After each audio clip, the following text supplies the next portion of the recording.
Hello, my amazing chemists. We are going to start chapter 16 today and talk about acids and bases. So as always, make sure you're reading your learning objectives. We are going to start with what acids and bases are, and we're going to start with acids. So if you remember last year, we talked about having three different definitions for acids and bases. There's the Arrhenius definition, which is the simplest. Then the Bronsted-Lowry definition. We talked about both Arrhenius and Bronsted-Lowry last year in Honors Chem. And then this year we're going to add Lewis acids and bases as well. So when it comes to acids, both the Arrhenius definition and the Bronsted-Lowry definition basically say the same thing, which is that an acid is something that produces H pluses in water. So produces H pluses or donates H pluses. So H plus, you can call that hydrogen ion. You can also call it a proton because a hydrogen atom has a proton and electron. If it lost its electron, it's just a proton. So H plus is also known as a proton. And synonymous to a proton, you can also call it hydronium ion. Hydronium ion is H3O plus, which means H plus and water together. So we can say hydronium ion or hydrogen ion or proton. Those three things are basically synonymous. So an acid is something that gives away H pluses or protons. Some properties of acids: they taste sour, they are corrosive, they sting. Some examples: HCl, citric acid in fruit, acetic acid in vinegar. HCl is in our stomach as well. Battery acid is sulfuric acid, and so on. So there's lots and lots and lots of different acids. These acids can be monoprotic, diprotic, or triprotic. Mono means one, di means two, tri means three. Protic is proton. So a monoprotic acid is an acid that can give off or donate one proton. Diprotic means it can give off two protons, and triprotic means it can give off three protons. So an example of a monoprotic acid would be like HCl. So you put that in water, you get H plus and Cl minus. Diprotic acid, an example of that would be like H2SO4. You put that in water, you get H plus and HSO4 minus. Then you can take the HSO4 minus and you can get another proton and SO4 2 minus. Now notice that I put one arrow here and two arrows here. That's because H2SO4 is a strong acid, so it completely ionizes into H plus and HSO4 minus. HSO4 minus is a weak acid, so it only partially ionizes into H plus and SO4 2 minus. We'll talk more about that a little bit later. Triprotic, something like phosphoric acid. So that can give off H plus and H2PO4 minus. H2PO4 minus can then give off an H plus and HPO4 2 minus, and then HPO4 2 minus can give off an H plus and PO4 3 minus. Notice that we don't ever write H3PO4 yields 3 H pluses and PO4 3 minus. That's because the extent to which these dissociate or ionize is different, and so we write them as three different equations. And again, we'll talk more about that later. Oxyacids, so anything with oxygen is considered an oxyacid. So from the examples we just talked about, H2SO4 would be an oxyacid, H3PO4, HNO3. So any acid that contains oxygen is considered an oxyacid. Organic acids are acids that are in organic molecules, meaning that they are mostly carbons and hydrogens and oxygens. An organic acid has a carboxylic acid group, which looks like C double bond O and then an OH. And then this could be bonded to whatever else. So for example, acetic acid, which is in vinegar, looks like this. CH3COOH. So this group is what makes it acidic. This hydrogen is the hydrogen that leaves as a proton. Anything with this group here, or if you see COOH, that means it's an organic acid. And this is what we were talking about with hydronium ion. So hydronium ion, which is H3O plus, is basically a proton in water. Hydronium ion, hydrogen ion, and proton can all be used interchangeably. In reality, none of these really exist. An H plus is usually surrounded by a whole bunch of water molecules, but just for simplicity, we use H plus or H3O plus. Okay, let's talk about bases. So bases, their definition is quite different if it's the Arrhenius definition versus the Bronsted-Lowry definition. So the Arrhenius definition is that it produces OH minuses in water, versus the Bronsted-Lowry, I'm going to use BL for short, is a proton acceptor. It accepts a proton. So an acid gives away a proton, the base accepts that proton and takes it in. Some properties of bases: they are bitter tasting, they are slippery, corrosive still.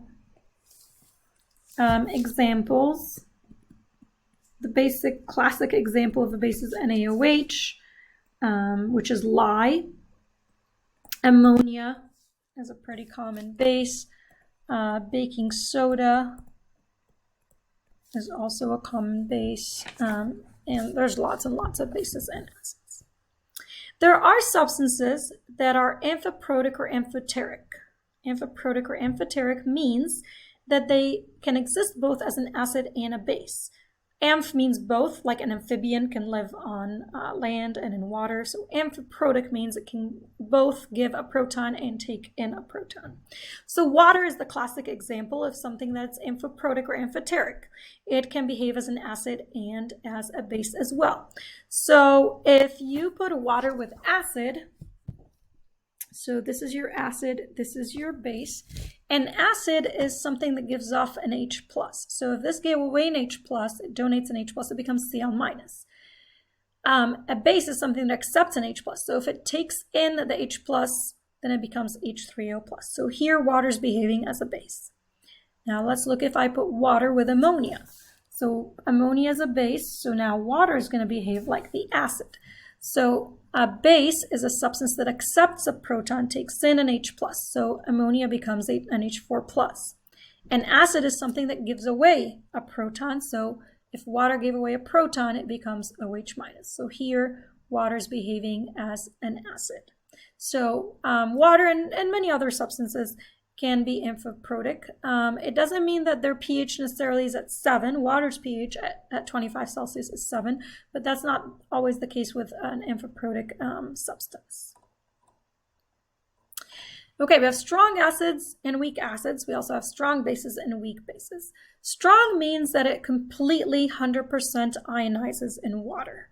So a strong acid is something that 100% turns into ions. Remember, all acids like HCl are covalently bonded. They're sharing electrons. They're not made up of ions. But something magical happens and you put HCl in water and it turns into H pluses and Cl minuses, right? So we say that these ionize in water. And if they're strong, they 100% ionize. So the strong acids, there's 6 of them. There's HCl, HBr, HI, HNO3, HClO4, and then H2SO4, just the first. H plus is strong. So hydrochloric, hydrobromic, hydroiodic, nitric, perchloric, and then sulfuric acid. Remember, this is diprotic. The first proton is strong, meaning it 100% ionizes into H plus and HSO4 minus, but then the HSO4 minus is weak acid. It does not all give off or ionize in water. All other acids are weak. So for example, HF is weak. So HCl is strong. It goes 100% to H plus and Cl minus. HF is weak. And so you have an equilibrium. Most of it remains as molecular HF, but some of it ionizes into H plus and F minus. So weak acids only partially ionize. The majority of the acid remains as molecular, but you do get a few ions, whereas a strong acid completely 100% ionizes. Same thing with strong bases. So strong bases ionize 100%. Strong bases are group 1 and group 2 hydroxides. So for example, NaOH or calcium hydroxide or something like that. Now, all of group 1 are strong acids. They 100% associate and ionize. Group 2, depending on which textbook you read, not all of them are strong, but for the purposes of AP Chem, we're just going to say all of group 1 and group 2 are strong. When you go to college, if you use a different textbook, they might tell you some different things. So just so you're aware, not all chemists agree that all of group 2 hydroxides are strong. Any other base is a weak base. So examples of weak bases would be like aluminum hydroxide, or so any other metal hydroxides, iron hydroxide, something like that. Ammonia, baking soda, we said, and so on. We'll talk more about that. A lot of the molecular bases, so some bases are ionic, like, you know, the hydroxides, metal hydroxides, like NaOH or AlOH3 or something like that. But some are molecular, like ammonia, for example. A lot of the molecular bases have a nitrogen with a lone pair on them, like ammonia, for example. So ammonia looks like this. Methylamine looks like this. Dimethylamine looks like this. Pyridine is a ring with a nitrogen in it, and so on. So basically, a lot of the molecular bases have a nitrogen with a lone pair on it. That portion makes it basic, allows it to accept a proton, which makes it basic. Okay, so let's look at these 4 diagrams here. These are all acids. So these are HA, which is, you know, the generic acid.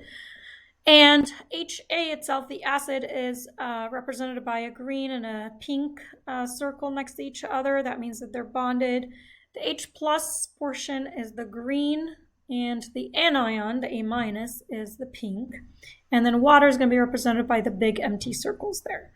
So the differences here is, looks like some of them have lots of water, some of them don't have as much water. And then some of them look like they're molecular, they're next to each other, and some of them look like they've ionized a lot. So which diagram represents a relatively concentrated weak acid? Explain. So concentrated means it doesn't have as much water. So out of these, B and C are pretty concentrated. Weak acid means it only partially ionizes, only a little bit of it ionizes. So most of it stays molecular. So looks like B has most of them staying as molecular, bonded to each other. We only see one that has ionized here, versus C, the majority of them have ionized. So that would be B. So not as much water. And low ionization. Okay, which diagram represents a relatively concentrated strong acid? So that one would be C. Again, we said B and C look like they're concentrated relatively because you don't have as much water. So that's why we say they're concentrated. And look at this. Most of it have ionized or completely ionized, actually. I think all of it has ionized. So see 100% or high ionization. Okay, let's look at the third question. Assign relative strength and concentration to the two remaining diagrams. So we said these are concentrated. This one's weak. This one's strong. These are dilute because you have lots of water. And out of the dilute ones, this looks like it's weak because most of it stays molecular. Not very much ionization, only one of them has ionized. This one looks like it's strong. Most, if not all of them, have ionized. So A is dilute and weak, and D is dilute and strong.